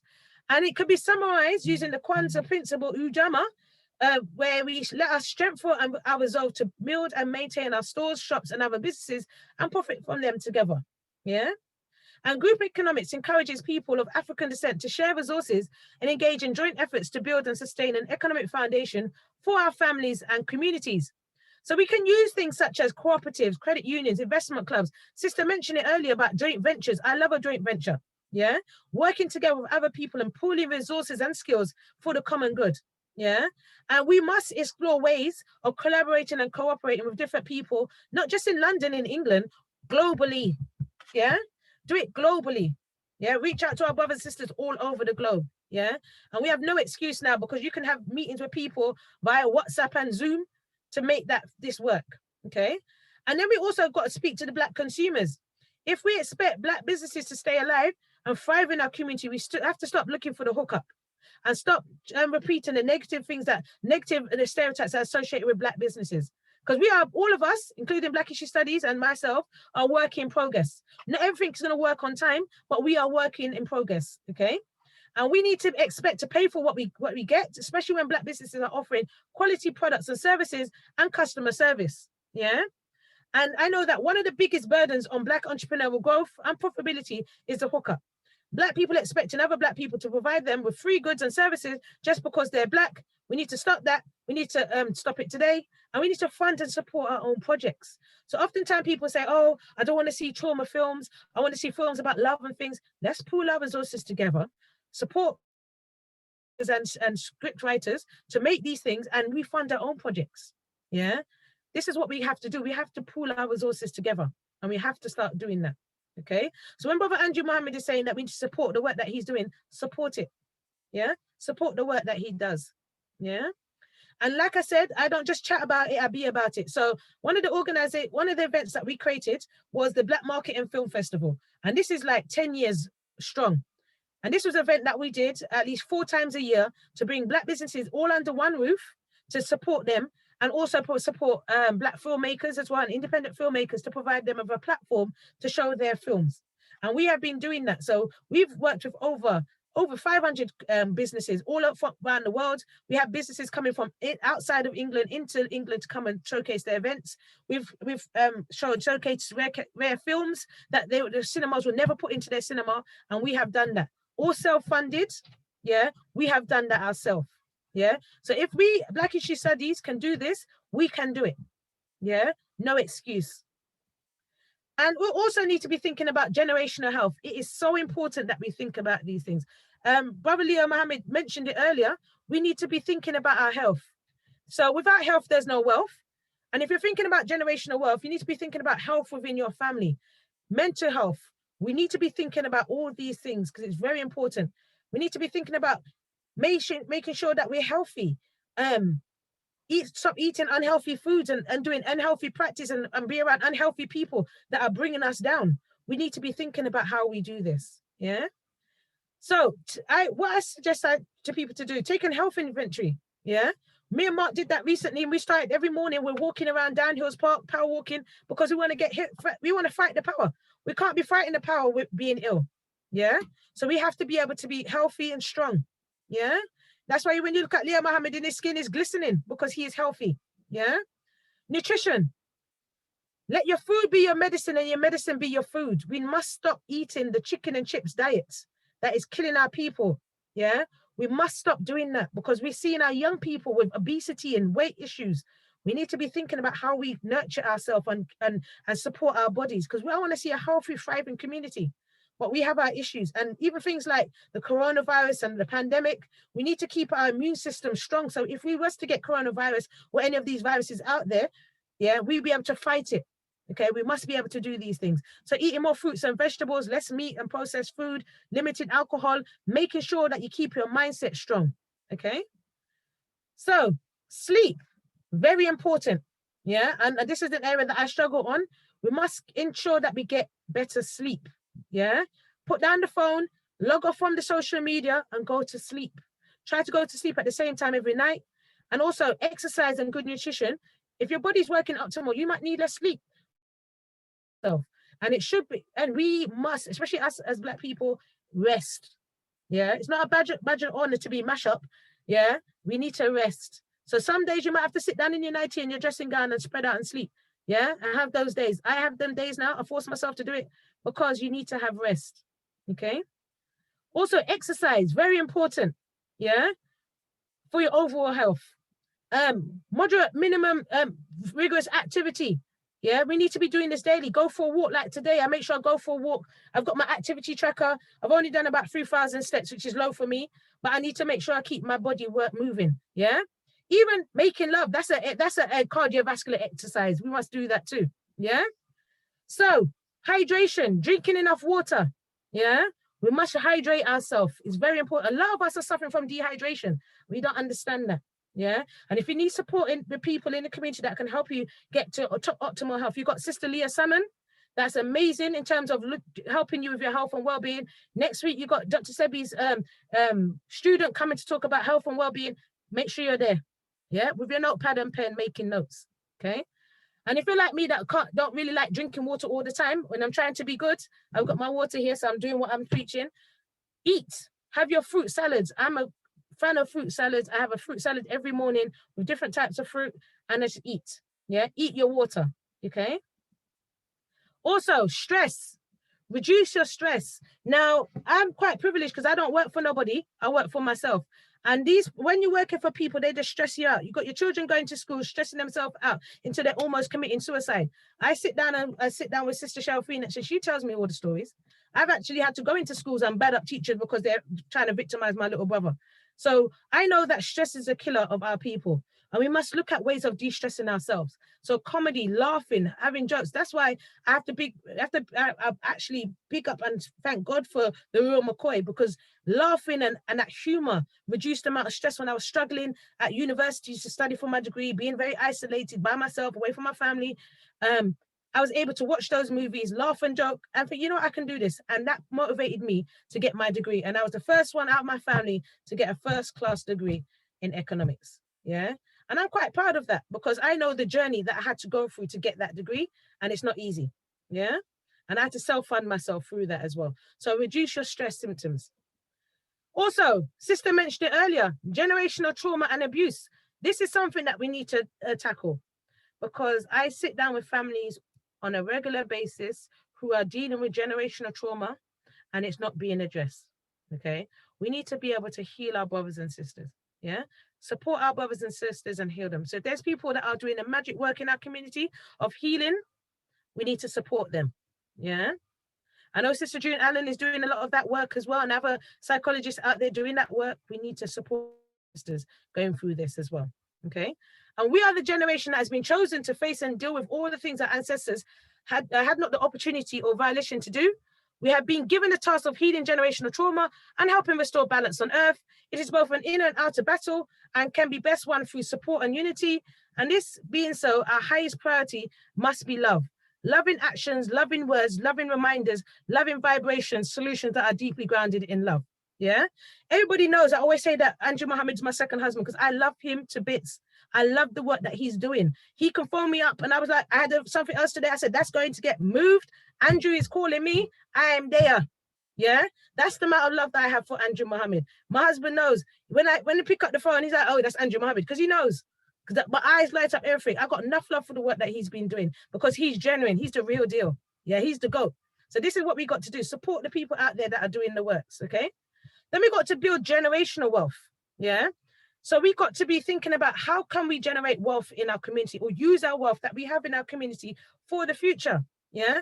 And one of the things that we need to do is learn how to build wealth. Yeah. And there's no shame in doing that because our liberation will not be government funded. We have to learn how to create wealth. If we look at all the organizations in the past that have done something for our liberation, they've all had an economic money-making arm. Nation of Islam, Universal Negro Improvement Association, the Civil Rights Movement, the Black Panther Party, all of them had a money-making arm to fund the work that they were doing. Yeah. So we need to be thinking about generational financial wealth. Okay. And it definitely shows in our community. We need to be looking at how we increase the wealth gap. We also need to be thinking about what we do with our money today and how that affects our families for generations to come. And the key to building wealth is having a great knowledge to act on and great wisdom to know which course of action is best, okay? And this kind of knowledge and wisdom only comes through high financial intelligence gained from applying yourself to financial education. And it might not even come from people that look like you. I go to seminars, webinars. I have a coach that is Welsh. I have coaches that from all different communities and dominations because I want to learn. Because if you're making more money than me, I want to learn how you did that. So then I can share that information with our community, and I do that on a regular basis. How do we help our community to learn and get this generational wealth? Okay, and I've been doing this. And there's 4 ways we can do this. So lifelong learning in financial education, save and invest your money, protection of your assets, so risk management, and creating multiple streams of income. So become financially literate and teach your children. And we know there's been many studies that show that financially literate parents produce financially literate children. And giving your children a weekly allowance, even encouraging them to set up their own businesses. I know there's some amazing young people that we saw today that have set up their own businesses and doing just that, okay? Teaching children how to be bargain hunters, shopping with your children, showing them how to invest their money, save their money. But unless you know that yourself, you can't teach that to your young people. Instilling our children the value of saving and investing, teach them early to put away money, put money away from what they receive. Get them a junior ISA, save their child benefit money, okay? If you want your children to go to university, start putting down your money now so that the young people have some money. If they want to go into higher education, they don't have to go through the stress that I see when I was working at UCL, young people almost suicidal because they can't even afford to eat. There was young people that used to sleep in the library because they couldn't even afford to pay rent. And you must use organizations like Ultra Education, who are doing some amazing work in the community, teaching our young people entrepreneurship skills. Support them, yeah? Also, creating yourself a generational wealth plan, yeah? Financial planning is key. I know how it's helped me and my family. Financial planning is very key. You need to know what is your vision for your money? Where do you want your money going, yeah? And what are your goals and dreams, and share that with your families. I've got some big goals. My goals are so big, when I think about them, I get emotional. Yeah, my goals are big, and all my family members know my goals and dreams, and I'm working hard to get that, and I'm focused, ready to go and get those goals. Okay, and you have a financial plan, and use that to as a roadmap to take you where you want to be. Okay, so as part of the work I do as a financial educator, I've got a financial coaching service where I sit down with families for free and teach you financial concepts and help to put together a financial plan. And I do this on a regular basis. All it is going to cost you is your time. Your time to sit down with me via Zoom, social distancing, don't even look in my face, don't have to cough in my face. All of these things, sit down with myself to put together a financial plan, a plan that you work. So what I say to people, don't just use the plan, take the plan and implement the information that you use. And I've worked with some amazing people that come back to me and say, Charmaine, you have saved my life. And one of the things I like doing is showing families in all of these areas. So I can help you in all of these areas: budgeting, mortgages, protection planning, investment planning, estate planning, wills and trusts, inheritance tax, pension planning, building and contents insurance, general insurance, debt management. I love talking about debt management. It makes me excited. I'm probably the only person I know that gets excited about showing families how to clear their debt. One of the things I love showing families is also, especially that mortgages is one of the most financial burdens on families. I love showing families how to pay off their mortgage much sooner. And if you would like to know how to pay off your mortgage sooner, using the same amount of money you pay each month, come and sit down and speak to me. I love showing families how to pay off their mortgage much sooner. Yeah, by paying off that mortgage much sooner, that could be you going to part-time work. That means that you could be going back home to Gambia or Ghana or Jamaica a bit earlier. That might mean you having more time to sit down with your family, raise your grandchildren, enjoy life. Yeah, this is what we need to be doing, is teaching families. And then save and invest your money, knowing what you're earning, spending, and how much money you have a disposable income, and where you might be able to cut costs. And learn to live below your means. Don't spend more than you make. And also using things like budgeting, yeah, to actually make sure that you don't spend excessively and keep yourself on track. So plan, action, and success. It's very important that we do that. So investing in your financial freedom. Yeah, so investing in different things. And one of the biggest investments I do is investing in myself.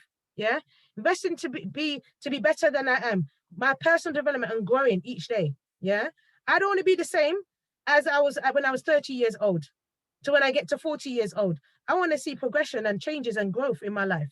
So you need to invest in yourself. Yeah, invest. If you're investing, what are you investing in? What are your investment goals? And what are you trying to achieve? Okay, you need to be thinking about that as well. And that also helps you decide which investment vehicles you're going to go down. Okay. And also use items such as life insurance as a leverage to build generational wealth. And I often say to people that life insurance policy is the only product that creates money. The probability of death is 100%. So why not plan for it? Yeah. And we know that through the work that I do, 50% of people have no protection for their family. And this is how the rich pass on a legacy to their family when they die.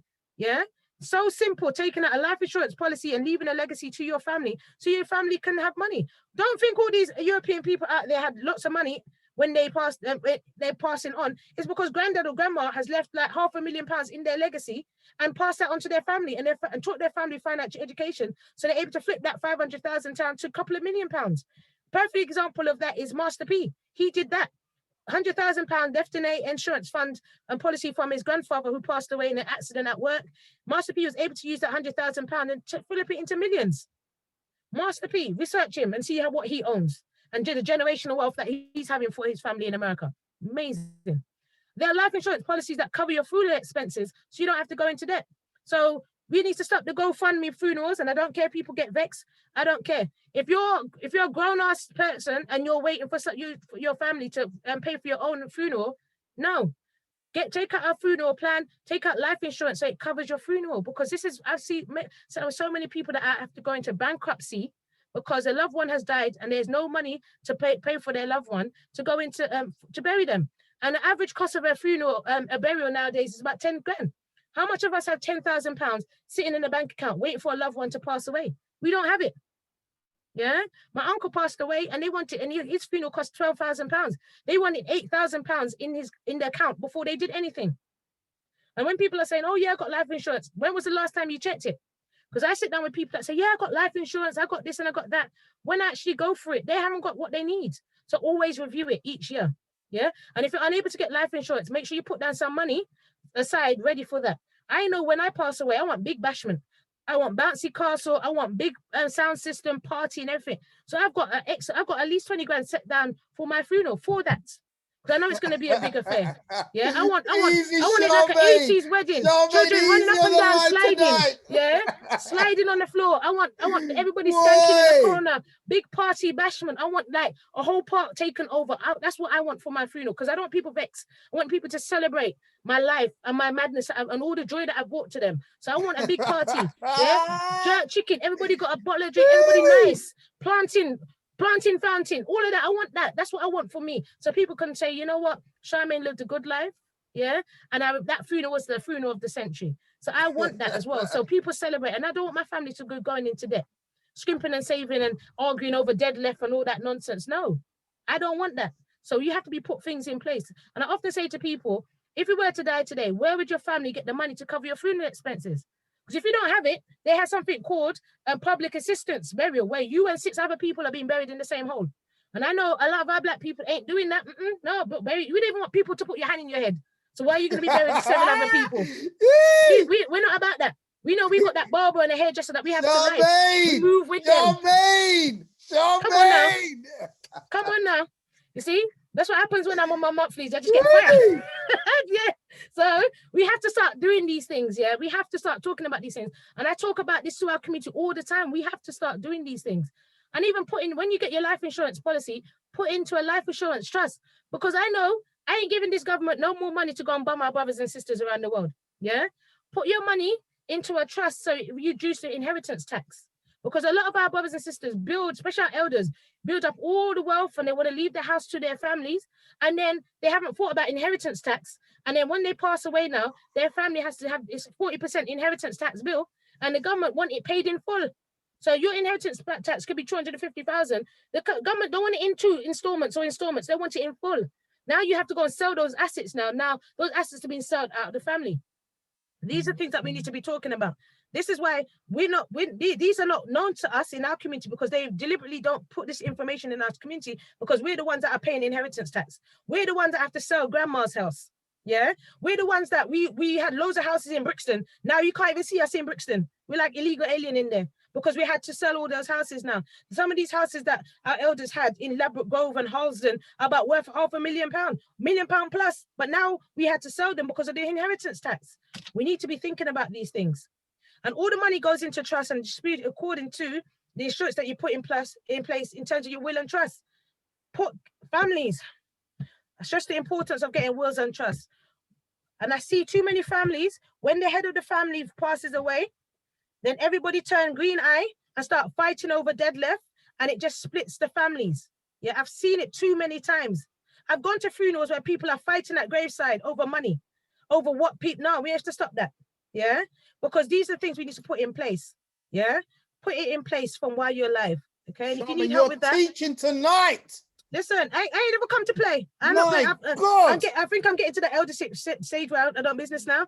We have to start talking about these things, because I see many of our sisters and brothers and sisters mash up, tired, almost having nervous breakdowns, stressing themselves out because of financial issues. We need to stop doing that. And I'm here to help you. Yeah, I'm here to help you. And I love helping my family. I actually pride in helping my brothers and sisters to help get out of this financial situation.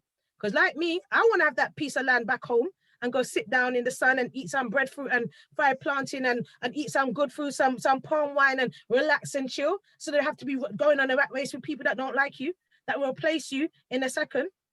Yeah, because when Mark was ill, they came to see Mark in the hospital bed at 2 o'clock because they didn't believe he was ill, in hospital bed, and went back to the office at 4 o'clock and had an email. This is how we get rid of Mark Simpson, with a plan of how they're going to get rid of the man. And this is somebody they came and saw in a hospital bed. So you can't tell me I don't know that happened, because I saw the paperwork. These people are plotting for you. So this is what I say to people: don't let these people stress you. Do not let them stress you. And this is why you have to have multiple streams of income. Yeah. So if you're at work and they're trying their nonsense, trying to get you under disciplinary, talking about you coming late and you don't smile, you don't go to the pub with us, you're antisocial, all that nonsense. You've got your other stream of income. So when they get on your nerves, you say bye, and you move on and you develop your business. You know, life is sweet when you have two streams of income. Because when they're carrying on with their nonsense at work, you're just like, whatever, I've got my other stream of income going in. So you need to be thinking about these things. And our elders, and looking back in history, they had that as well. You know that our parents back in the day were selling Avon, were making cakes, were making catering on the side, making wedding dresses in their spare room. I saw that growing up, just to put money on the table. Yeah, I used to watch my dad cough out his lungs and still go to work. Yeah, and this is what I grew up learning. And I said, I don't want to be like this. And one of my goals in life is to retire my dad. I'm halfway there. I want to retire him because I know that he don't need to work no more. Yeah, he don't need to work. All he just needs to do is mind his grandchildren.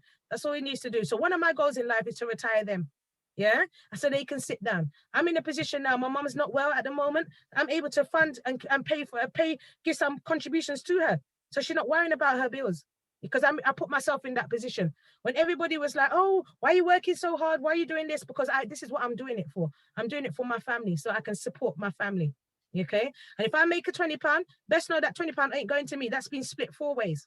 Yeah, so. Just as we would diversify your investment portfolio, you should also diversify how you make your money. Both the economy and the job market are not as stable as they were a couple of decades ago. You have to be prepared to ride the ups and downs. This lockdown, I was telling people from a long time, have multiple streams of income, put your money down the side. But like my mum always says, if you don't hear, you will feel. So some of our people are feeling at the moment because they've been under furlough, their money's going down, but their bills are still the same. A lot of people are going through stress, and I'm actually trying to help people looking at ways of generating additional income. Yeah. For example, if you've got a full-time job, work on creating a side business. Not only will it provide you with additional income for savings and debt reduction, it may also form the replacement for the job you lose in the next recession. And I often say to people, don't be surprised if you go into Tesco and see me in there stacking shelves, because at the moment it's all about multiple streams of income. Because I've got some goals in mind, and I need to help myself get there. Yeah. Don't let anybody knock your hustle. So if you have to go and take on 2 jobs to pay off any debts or get your goal one a bit sooner, do that. Yeah, and surround yourself with people that's gonna help you. Yeah, because when you start working on your goals and dreams, you get the naysayers and the people start talking in your ears. Learn to block them out. Yeah, learn to block them out. So I found this image which I love, and it says here, think of your income as a table. So if look at the table on the left. So if your table's only got one leg to support the table, if the one leg breaks, the table collapses. However, if you've got multiple legs to support the table, if one leg breaks, the table will wobble but remain standing. Okay. So think of your life as a table. If you think of the table as your life and the legs as your income streams, set yourself up with multiple streams of income so that your life doesn't collapse if one fails. Yeah. So there's so much opportunities out there to have multiple streams of income. I've got some ways of how I make my additional income. So if anybody's interested in coming sit down with myself, we can talk about some of the ways that I make my money. Okay. Also, do it. Just do it. Yeah. If you've got a skill that you want to, a business or a skill that you have, and you're thinking, how do I do it? How can I turn it into a business? Come and talk to me. come and talk to me, because I absolutely love showing people. I know so much people. I'm like the Black Citizen Vice Bureau. I know so much people. So if there's somebody you say, okay, I want to set up fashion, I can put you in touch with flaky fashion. Black Citizen Advice Bureau. Jewelry. I can put you in touch with people that do jewelry. Come on, Charmaine. All of that. Websites. All these people. I make it my duty to be nosy and be involved in everything. I'm like Sugar and so involved in always in editing, because I want to know all these people. So if I have an idea or something comes up to me and say, oh, I need somebody to do this, I know I can go and call on that person or call on this person. And it's all about relationship building. Treat people how you want to be treated, because if people love you and like you and appreciate that you work that you're doing, they will come and support you. Yeah. And I'm a type of person. I'm all about karma. I like to treat people how I like to treat people how I expect to be treated. So I love on people. And if you don't love on me, that's your business. Stay far. But I'm loving the people that love me. I ain't got time for the passer and the bad mindedness and all that kind of stuff. I've got goals and dreams. I'm not trying to get involved in all the passer and all the mix up and all the nonsense. You don't like because of this and that. No, I'm focused on what I need to focus on. Yeah, and that's what we have to do. So what I say to people is, half the information that you heard on this presentation today may be new, may not be new, but a lot of the time people procrastinate. We're waiting, oh, I'll wait until I do this, or I'll wait until next year, I'll wait till tomorrow. No procrastination. Start now. Like Minister Louis Farrakhan said, the time is now. Yeah, now. We ain't got time to wait. No time to linger. We need to start doing it now. Because I hate people talking about, oh, young people are dying and all this kind of stuff and all this. No. Stop chatting. Just take that same energy that you're complaining with and put it into action and doing something. And if you don't want to do it yourself, support the people that are doing the works. Because I can't tutor 50 people every Saturday. I do it try to do it on a Sunday, but I can't do it on a Saturday. So I support Andrew Mohammed. Andrew Mohammed is trying to get me to invoice him. I'm not don't invoice me. Listen. Even now, I'm like, I'm giving my time to you. No, I know there's an email going, invoice me. No, I'm not doing it, because I actually love the work that they're doing. And I will sit down in a bath of baked beans, yeah, or bath of ice, yeah, or go ride a mile to support the work that they do, because they're doing some amazing work. Amazing work. And I say to people, stop talking about it, do it. Just do it. And don't hate on the people that are doing it. Yeah. Just do the work. That if you've got something negative to say, keep it to yourself. Change that energy. Yeah. Make things go viral. So if you see Andrew Mohammed advertise an event, make sure you send it to everybody. Yeah. Even events that we do, send it around to everybody. I've got presentations happening all the time. Go to my website, charmainesimpson.com/events. There's lots of free events on there. So people have no excuse to find out this information. We have to do it. So if you want to find out more, basically book a time with myself to put together a financial plan. Want to find out about the multiple streams of income opportunities, the webinars that I do, go to my website, charmainesimpson.com/follow-up form. Yeah. Fill out that form. Information comes to me. Either myself or my PA will give you a call, book a time, and we'll get this done. Yeah. Do not procrastinate. I've got a goal of this year of helping 500 families, yeah, with their finances. Last year, I got up to about 300. Now I'm going for 500 now. I've upped it a little bit now. So I've got a goal of helping families, because I see the power of the work that we do, not just like Black History Studies, but the financial education work. Yeah. We've saved marriages. Yeah, we save people from dying without life insurance. I sat down with a lady that said she had life insurance, and when I went through the paperwork, they had the wrong date of birth on their forms. So if she passed away, she would not get a payout. But if she didn't sit down with myself, she would never know. So these are the things that we need to be doing in the community, and start talking about it, be about it. Okay. So in order to achieve generational wealth, we need to focus on family values, historical wealth, and generational wealth. Take action now, and your financial future depends on it. So I'd just like to say a big thank you to everybody that's listening. Yeah. And here's all my details. If you want to get in contact with me, I'll put it in the chat box as well. You can get in contact with me, speak to me, pick up the phone, call me. Brothers and sisters. All of this virtual thing. Sometimes it's good to just pick up the phone and have a chat. And I like to chat, so you better put aside about an hour. Yeah. We will sit down and talk, because if you really want to make change, if you really want to have that financial abundance and be in a good financial place, come, let's talk. Yeah. So we can have that conversation. So thank you, everybody. So I'll pass you over to my beloved husband. Brothers and sisters, you don't need me to say nothing more. Was not that food for the soul. She communicated on at least 17 different levels in every single sentence. Oh, come on. Don't show me. Show the sister what you found about tonight, what she stated tonight. Sister Charmaine, I've heard you so many times, but tonight you did not hold back. No. You dropped humor. You beat us on a little level. You then showed love. You picked us. You picked up our trousers, kind of brushed us off, and then pushed us along the street again. Beloved, it was just brilliant. This you know why? Do you know why? Because I'm vexed. I'm vexed at the moment. Nation building. Brothers and sisters, please tell Charmaine how she stank. Tell Charmaine how she stank the place up tonight. Oh, listen, man. That's why I know God loves me. When he surrounds me with angels like this, I know that God loves me, man. I know that God loves me. Sister Charmaine, we can't express to you again, sister, how smelly you was tonight, sister. I see you. I'm going to say that one more time. I see you. Jeez. Wow. Yeah. I don't know. I don't know, sister. I don't know what to say to you tonight. That was just, I mean, I don't know. I don't know. Is that you waiting to let loose, beloved, and you just exploded. You exploded. You must have had a good 15 births in that one session there, sister. You just gave birth so many times there. It was brilliant, sister. Please read the comments, my queen. Everyone was just asking, where do we contact you? Brothers and sisters, this is the sister we need to go to, okay? And, you know, we make sure we support her, not just, you know, in terms of spirit and soul, but financially too, because she's the kind of sister that she would work for you day and night and not look for anything. But we don't want that. We don't want our leaders today to literally destroy their health because they're so much in love with their own people. We're going to support her. We're going to make sure we look after her and her husband and her beautiful children, because this is what tonight's at. Sister, once again, we thank you. We thank you. We thank you. Brother Leo Mohammed, are you still there?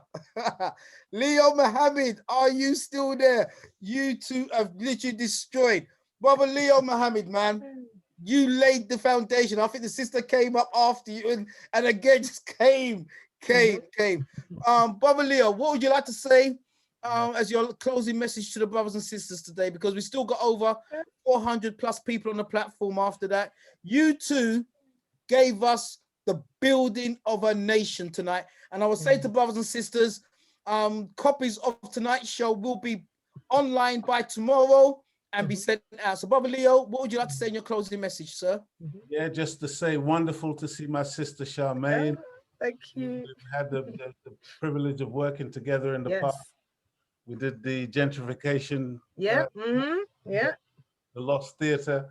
And wonderful message, sister. Absolutely powerful. Powerful. Financial literacy is something that is absolutely necessary in this day and age. Oh, yes. And like myself, I've always been one of those people who really didn't understand a great deal about money. And so I know the importance of it. And so thank you so much, sister, for that message. And all I will say, Brother Andrew, please, and I need to big you up, brother, because you're doing a fantastic, this platform, brother, believe me, Hidden Truth, and every week it's more and more gems just being revealed to our people, because the scripture says you shall know the truth and the truth will set you free. And that's what I've seen taking place here. And I really just want to encourage you, brother, just to keep it up. And also to say to those who were watching and listening today, just look beyond the headlines of the enemy.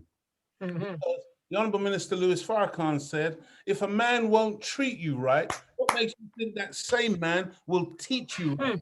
And most of our scholarship today, most of what we think we know, we got it from the enemy. And so now we have to go back to school. Now, Brother Andrew says one of his mottos on the Hidden Truth is unlearn what you have learned. Because, you know, you can't put new furniture into your office or into your apartment if you keep the old furniture in. You got to throw the old stuff out, bring in the new stuff. I think the scripture says you can't put new wine into an old wineskin. And so we have to be humble enough, brothers and sisters, to go back to the classroom. And the classroom is lifelong learning. It's not about sitting at a desk necessarily, but it's just humbling ourselves sufficiently to recognize that we don't know necessarily what we think we know. And once we open up our minds and our hearts to get that new information, it floods in. And when it floods in, your eyes come open, your ears become open, you're able to then do for yourself, you know, different things begin to happen. So my encouragement to us is to think about this concept of nation building. It's critically important. We have to build a nation. We have to build that village that we keep talking about. Takes a village to raise a child. Oh my God, Andrew, that family, brother, those children. Leo, Leo. Come on, man. Leo. Come on, brother. Leo. My son was watching and he was just marveling, brother, because, you know, he's one of these young ones with the genius in him as well. You know, he's acting, he's doing all kinds of stuff, he's dancing, whatever. And, you know, he was very inspired, brother, looking at those young people, those young children, because, and I say this, I think Sister Charmaine said it when she came on. She said, in essence, I'm not surprised. And none of us should be surprised, beloved. That's what's in Black people. That's the African genius. Come on, Leo. All of us got that potential, man. All of our children are like that. When our children are first born, brother, we're looking at the little tiny little children. We're wondering, what is this that I've produced? But then what do? We turn them over to our enemy to educate them. Next thing, we lose eye contact with our children and something happens to them and we're wondering what's happened because we don't understand what we've got in our house, what we're giving birth to. These are the future leaders of the planet. They're God. So, you know, brother, I was very inspired tonight. Thank you once again for allowing me the opportunity. And I really look forward to, you know, continuing the work. Oh, Leo, I want to say publicly, brother, I love you, brother. And I mean that from the heart. We've been rolling for nearly 30 years together, brother.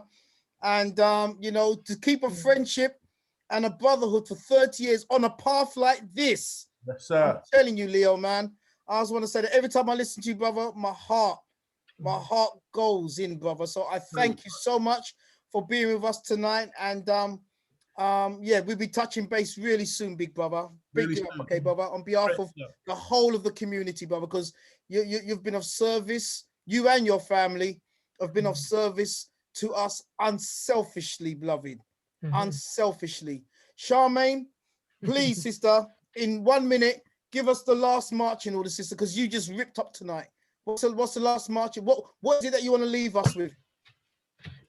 What the last words I want to leave people, but before I start, just got to say thank you to both yourself, Brother Leo Muhammad, and Brother Andrew Muhammad, for being strong Black men and inspirations to me.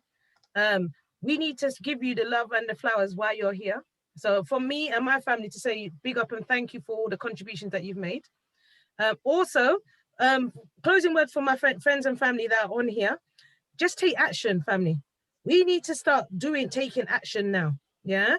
Don't get distracted by all the nonsense that they're putting out there, yeah? Because there's a whole heap of distractions that they'll put out there for you to take away from your goal. What is your goals? What is your focus? What do you want to achieve for your family? Do it. If you have to turn off the TV and your children be vexed, turn off the TV. Because, you know, by you turning off that TV, you're helping your children to get to where they need to get to. There are other communities that are training their children to be the leaders of tomorrow. What are you doing with your children? What are you doing with your family? What family things are you doing together? These will be the things that we need to be doing and taking action. Generational wealth. Find like-minded people who are like you, that have your interest in heart, and work with those people. If you can't find those people and you're looking for those people, come and speak to me. Don't be giving your energy to people, no low vibrational people that's trying to drag you down. Find your people that are gonna, your net worth is your network is your net worth. Yeah. Be around people that's gonna raise you higher, lift your vibrations, make you get up in the morning, hold you accountable. Yeah. If you say you want to do this and you ain't achieved that, they're gonna say, what's going on? You ain't done that, you're just chatting. Come on, fix up. You need those people that are going to be around you. And I've got those people. My children are like that. They're like, Mom, get up. You got a children's workshop at 12. You can't be sleeping at 10:30. Get up. We got things to do. Because they're hype than me. Because they want me to do these things. Because they want to learn as well. They already said that they want to be taking over Black History Studies when Mum and Mummy can sit down. They've already got that goal already. So, and that's not me saying to them, you're going to take over. They're just they're watching their mum and dad working as well. They're not even talking about, oh, going to work for somebody else. They're talking about building their own businesses, talking about, I can't tell them about, oh, I'm going to buy you a present. They don't want a present. They want to go Ethiopia and Jamaica. That's their goals. They're thinking bigger because that's how we think in our household. So, and this is what you got to do. Forget what everybody else is doing in your household. What are you doing in your yard? Yeah, to take your children elsewhere. And if everybody vex and gather friends and family are vexed, that's their business. What happens in my household is taking me to the future. Yeah, and be unapologetic about it. Yeah, and this is what we got to do, and be inspired by our history. So important. Learn our history and support the amazing brothers and sisters out there doing the work. I can't say that strong enough. So there's people like Andrew Mohammed, Tony Warner, Professor Les Henry. There's some other people out there, all the names I can't even remember. There are people out there doing the works that sacrifice their time, their energy, put their family aside to do the works that they're doing. They'll rather be with their family, but they're out there with the global family. Yeah, love them. So if they ask you to make a donation, give the money. If you can't donate financially, make sure you be the marketing manager for that company and send their stuff around to make it viral. Yeah. This is what you do. Take their leaflets, give it out, go and tell people about their work that they do. Go on Facebook, Twitter, shout out about it. These are the things that we can do. Yeah. And if you've got a skill that the company is lacking, put yourself forward and say, you know what, I'm this person, I've got these skills, I'll come and help you. Yeah, let's work together. Joint venture. I love all of that. This is what we got to do. And don't just think about London and England. There are Black folks outside of England, outside of London, M25. We're national, we're global African people. I work with people in Russia. You're thinking Black people in Russia? Yes, there's Black people in Russia. There are people globally all around the world getting fire at the moment that we don't even know. People being massacred in Papua New Guinea. The same issues that we're having in England with police brutality is happening in Australia. Yeah, don't get distracted by the devil and this little Nas team, because George Floyd trial is going on now. So while everybody's getting hype about this, look what's going on in the meantime. Because let's be known, if we don't get justice, there's going to be another Red Summer. Believe me. Yeah. This is what's going to happen. So all of these things, don't let it distract us and keep focus. Focus on the prize, which is developing our community, nation building, doing for self, and just do it. Yeah. And have fun with it as well. Laugh and joke and love your brothers and sisters. And that's all I'm saying. Have Come fun on, with it as brothers well. and sisters. Yeah? Can you believe it? Can you believe it? Yeah. Still over 400 people on the platform listening with intent. Brothers and sisters, this is Sister Charmaine, Brother Leo Mohammed. The theme tonight was building our nation. So as we brothers and sisters, this is a beautiful night. It's a beautiful night. And I just want to give you some last closing words, brothers and sisters. It's been a beautiful night. Make sure you put the comments in the comment chat room. Just a few things. Remember, this is what tonight's been about. How it feels when you first wake up to truth. You move those cobwebs. That's what we want to do every single Tuesday, is remove the cobwebs before your very eyes. Don't forget the marching order this week. There's always homework on this platform. Please, let's support this company. One Stop. I'm going to try and have the company director on the platform next week. He was meant to be on this week, but time never gave us the reality to be able to do it. But next week, I'm going to get the company director, the founder on the network. Let's show him that we're going to support this brother. And I'm telling you now, the prices, I don't know how he's doing it at these prices. The prices are fantastic. Hit the website. First Stop, fresh fruit and vegetables delivered to your door. And I'm telling you, I've had a delivery. The food is top quality. And don't forget, put in the promotional code Investigator. That way he knows that you came from this show, and therefore they can donate back to the show too, to keep this platform going. And that's how we're talking about building a nation economically, very easily, brothers and sisters. Also, don't forget Friday, the Easter Hidden Truth. Brothers and sisters, I said for the first 100 people, they're going to get free tickets for this Friday. The first 100 people. Beloved, I couldn't believe it. Within 90 minutes, 120 people already signed up. So I couldn't even stop it. So you know what? I said, Andrew, just let it free then. It's going to be free. So I'm telling you then, brothers and sisters, this Friday, it's going to be free. I'm telling you now, do not come if you're going to be offended, because we're going to go into some hidden truth. And Easter is not what you expect it to be. And we're gonna uncover some realities. So, brothers and sisters, the Easter Hidden Truth is Popcorn Friday, this Friday. I'm gonna make it free for everyone, okay, brothers and sisters, because too many people have already registered and it's too late to stop it now. Okay. Also, for the extremists on the group, Lady Adele is back. She's gonna be back. Brother Leo, I don't know if you remember, he goes, this woman is militant. Oh gosh, I don't know. Brother Leo, do you remember, Leo, what do you want to say about Lady Adele? She is absolutely awesome, brother. A teacher's teacher. And I'm looking forward to hearing from my sister again, man. And that's Leo. Leo's ultra militant, and he says this woman is militant. Okay, so Lady Adele, I've been told she's going to be back on the platform next week, and she's going to be joined, as our lady Charmaine's already told us, with Dr. Jamal. Okay, Dr. Sebi's #1 student for over who lived with Dr. Sebi for over 3 years. So, brothers and sisters, that is going to be with us. What a night, what a night, what a night. Lady Charmaine, we bow to you. Please give a special hug to your husband and the children. Let them know that we love them, beloved. Yeah. Brother Leo, please give a special hug to Sister Claudia and all of your children. Let them know that we love them and we support them.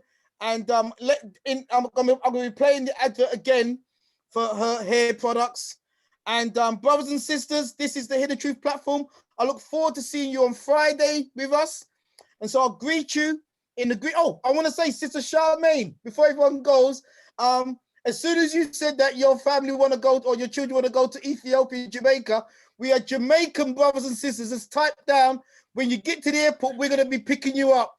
That's some of the Jamaican, Sister Clarion, who's in Kingston. She said, don't worry about that, sister. We're picking you up at the airport, man. Yeah, so they said they wanted you to know you got family in Jamaica already, sister. Yeah.